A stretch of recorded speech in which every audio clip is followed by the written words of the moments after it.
A las 4:46 de la madrugada, mientras la oscuridad aún cubría los caminos de Tierra Roja en Matías Romero, más de 300 agentes especiales bajo el mando de Omar García Harfuch ejecutaron una operación sin sirenas, sin advertencias. El objetivo era claro: capturar con vida a Comandante Jaguar, el capo invisible del Istmo de Tehuantepec, atrincherado en una mansión fortificada con armamento pesado y vigilancia electrónica. No hubo margen para el error.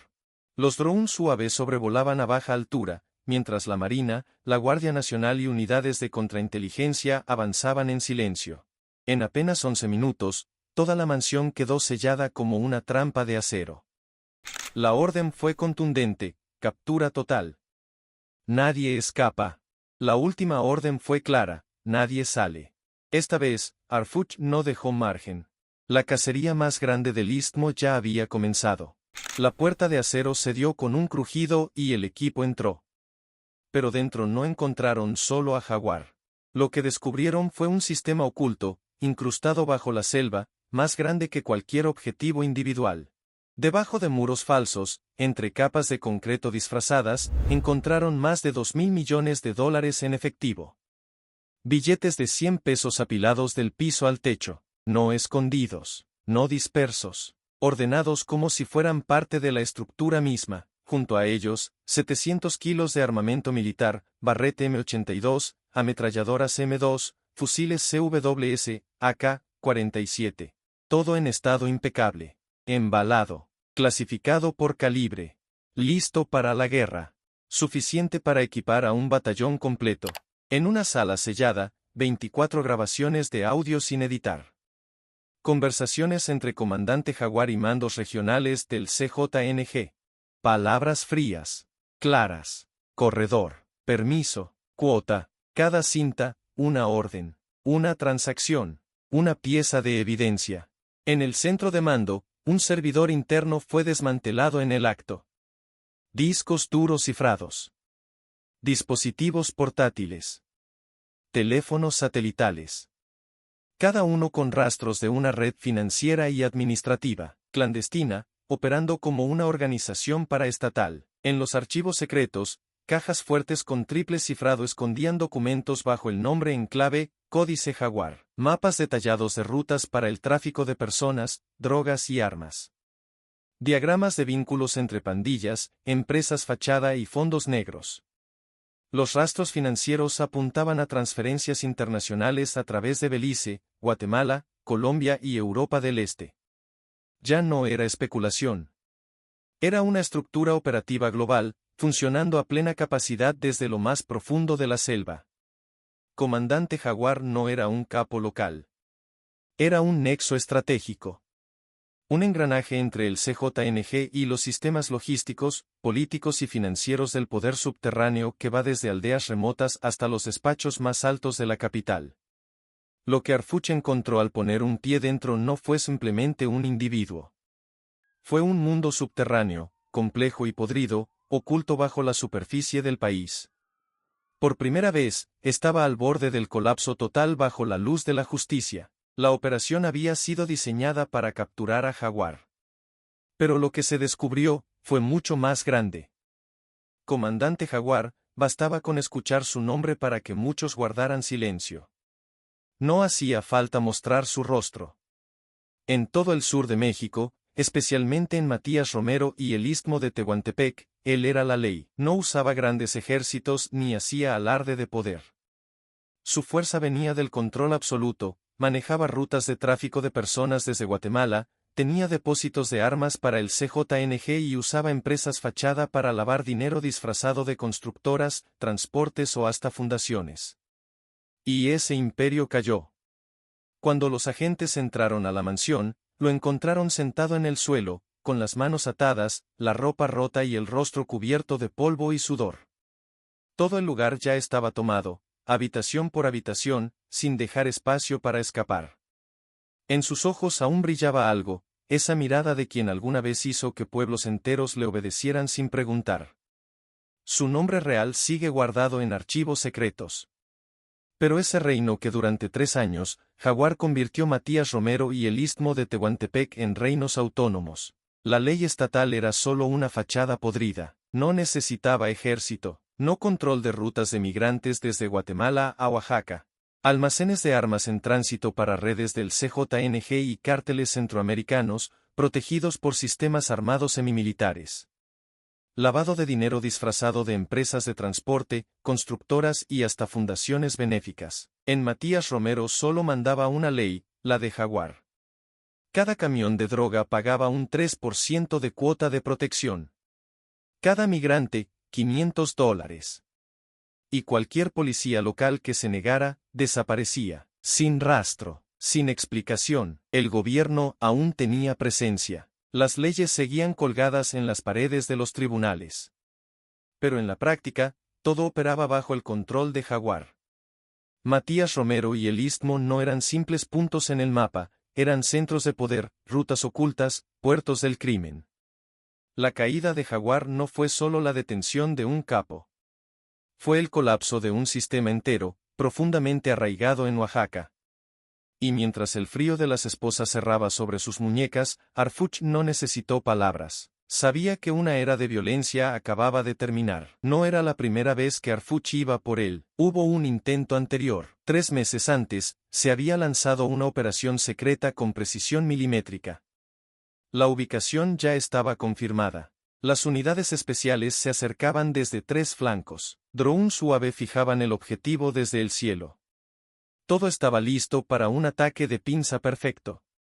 Pero, a solo 15 minutos del inicio, Jaguar desapareció, sin disparos, sin alarmas, sin señales anormales, como si nunca hubiera estado allí. En ese instante, Harfuch entendió, hubo una traición. Y no vino del exterior. Vino desde sus propias filas. Esa fuga no fue una falla táctica. No hubo gritos, no hubo despidos masivos. Harfuch eligió otra respuesta, el silencio. Un silencio peligroso. Suficiente para hacer creer a los traidores que aún estaban a salvo, mientras el contrajuego comenzaba bajo sus pies. El plan de trampa inversa se activó de inmediato. Sin reuniones. Sin avisos. Sin señales. Solo un pequeño. Harfuch activó deliberadamente una serie de operaciones falsas, cuidadosamente diseñadas para parecer filtradas, por accidente, a través de diferentes canales de información. Una cacería humana en Juchitán. Una redada en Salina Cruz.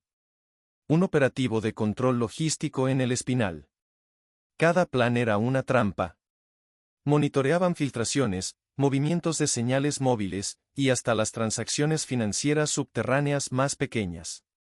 Y eventualmente, las trampas comenzaron a funcionar. Desde Oaxaca, surgió una llamada telefónica extraña hacia el extranjero. Dentro del sistema, se detectó un acceso no autorizado a una copia del plan operativo.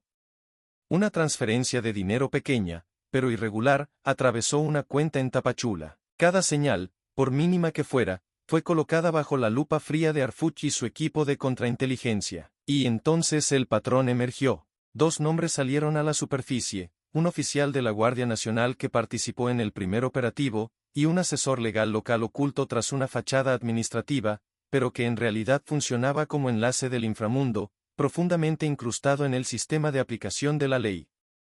Harfuch no actuó de inmediato. Dejó que los traidores creyeran que aún estaban ocultos y seguros. Les permitió exponerse más. Por su propia estupidez. Por su arrogancia. Y cuando el momento fue el correcto, volcó todo el tablero. La operación real no ocurrió el 30 de abril, como lo indicaban las pistas falsas. Se activó abruptamente durante la noche del 27 al 28, con un nuevo equipo de fuerzas especiales, controlado hasta el más mínimo detalle, nombres en clave, número de tropas, líneas internas de comunicación. Cuando las fuerzas especiales aseguraron la mansión de Comandante Jaguar, cuando los UAV bloquearon las señales móviles desde el cielo, cuando el frío acero de las esposas apretó las muñecas del capo contra el suelo húmedo, Harfuch supo que ese momento no solo marcaba la caída de un líder criminal. Era el instante exacto en que los fantasmas traidores dentro del sistema, aquellos que se escondían en las sombras y apuñalaban por la espalda, quedaban al descubierto, capa por capa. La trampa inversa no fue solo una táctica. Fue una declaración de guerra. No necesitamos encontrarte. Tú mismo te expondrás bajo la luz. Esa fue la lección. Las grabaciones incautadas en la mansión expusieron una verdad inquietante. Jaguar no era simplemente un capo atrincherado en Matías Romero. Era un eslabón estratégico dentro de la red internacional del CJNG. El análisis reveló que durante al menos 3 años había organizado un sistema de transporte subterráneo tan sofisticado que resultaba casi indetectable. Controlaba rutas de tráfico de personas desde Guatemala a Oaxaca, movilizando a cientos cada semana, con una recaudación promedio de 800 cases semanales. Al mismo tiempo, facilitaba el paso de armamento táctico desde la frontera con Estados Unidos hacia el sur de México, abasteciendo a las células armadas del cartel. Más crítico aún, era responsable de los grandes envíos de metanfetamina y fentanilo, camuflados dentro de cadenas logísticas civiles, integrados sin fallas al flujo legal de mercancías.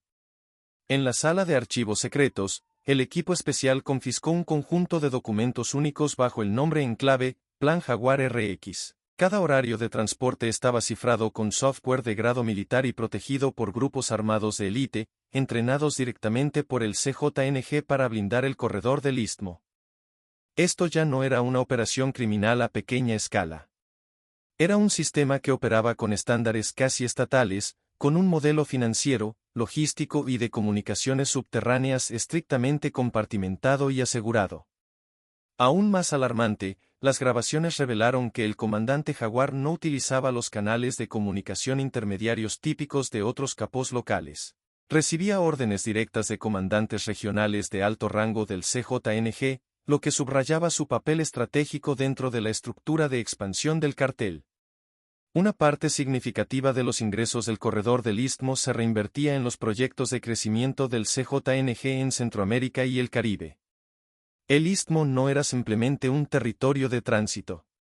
Era un centro operativo clave en la ambición de internacionalización del cártel.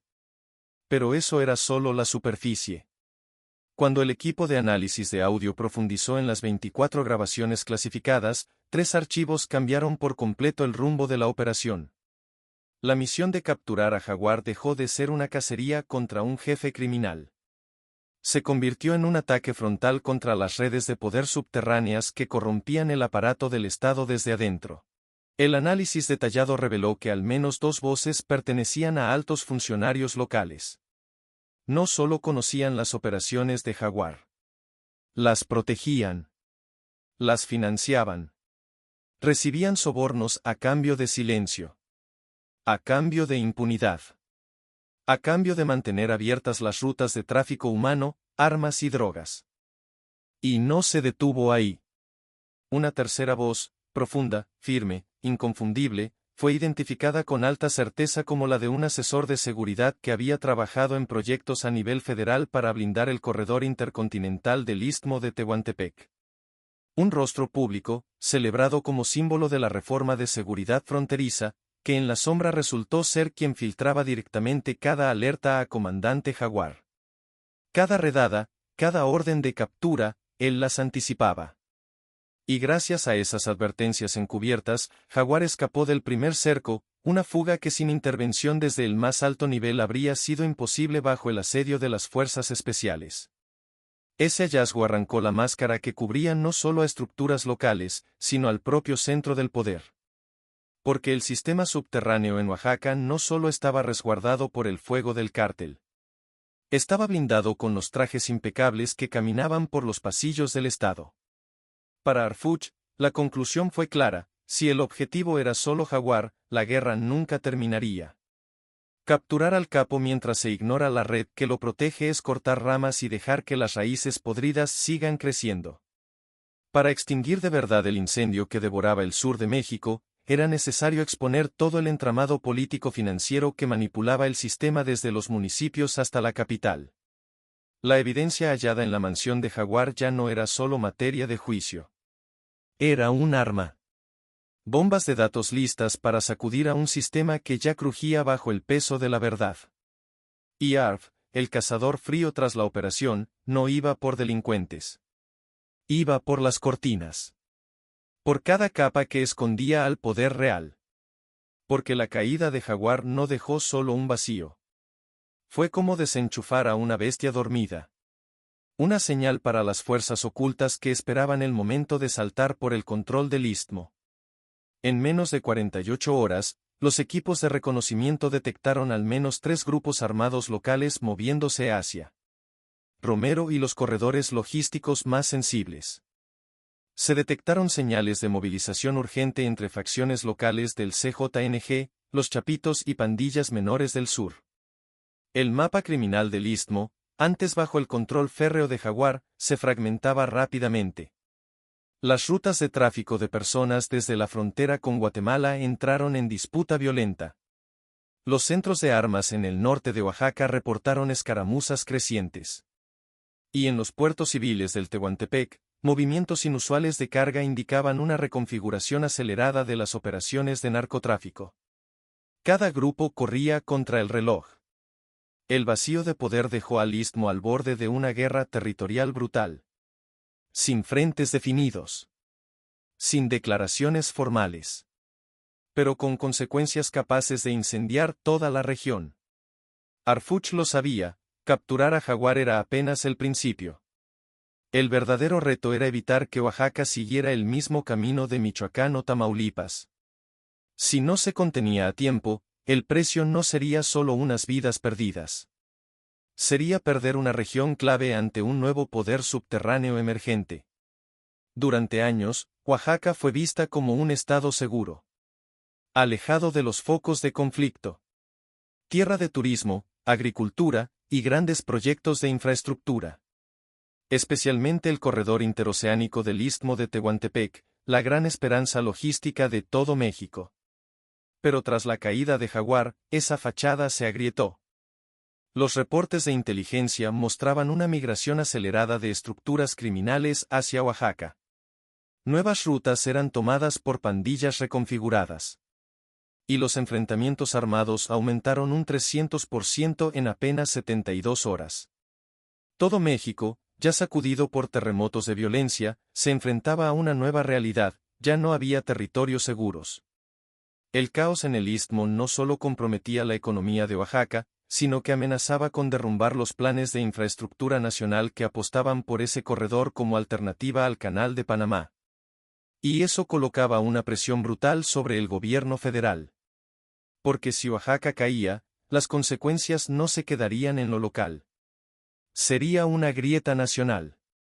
Un nuevo corredor abierto no solo para las drogas y armas, sino también para la corrupción política subterránea. Y Harfuch lo entendía mejor que nadie. Se convertiría en una grieta que recorrería toda la estructura nacional, abriendo un nuevo corredor libre para las drogas, el tráfico de personas, las armas y la podredumbre política subterránea. Y más que nadie, Harfuch lo entendía. La batalla en el istmo ya no era solo de Oaxaca. Era un frente nacional, y lo era desde el primer rayo de sol que iluminó Matías Romero. La cacería terminó sin disparos. Sin sirenas. Solo un silencio pesado cubriendo los restos de un imperio subterráneo colapsado. Entre fajos de billetes, armamento pesado y documentos clasificados, Omar García Harfuch se acercó a los micrófonos. No celebró. No declaró victoria. Solo dijo una frase, corta, fría como el acero: los criminales no encontrarán refugio, ni siquiera en las sombras de sus protectores. Ese mensaje cortó como cuchilla. No solo al mundo criminal. También a los pasillos del poder donde, durante años, se había protegido al inframundo. Con la caída del comandante Jaguar, no solo cayeron los sicarios. También comenzaron a caer aquellos que los blindaban desde el poder. Harfuch no solo capturó a un generador de violencia. Golpeó la alianza silenciosa entre dinero, fuego y política. Y ese fue el golpe que hizo temblar al sistema. Cuando el sol se elevó sobre el istmo de Tehuantepec, una tierra que por años fue corredor de traición, un nuevo mapa comenzó a dibujarse. Sin territorios de cárteles. Sin zonas prohibidas. Sin sombras de protección oficial. Solo una lucha implacable donde Harfuch y sus soldados silenciosos, con inteligencia y determinación inquebrantable, reclamaban cada centímetro de tierra para un México que nunca renunció a la esperanza.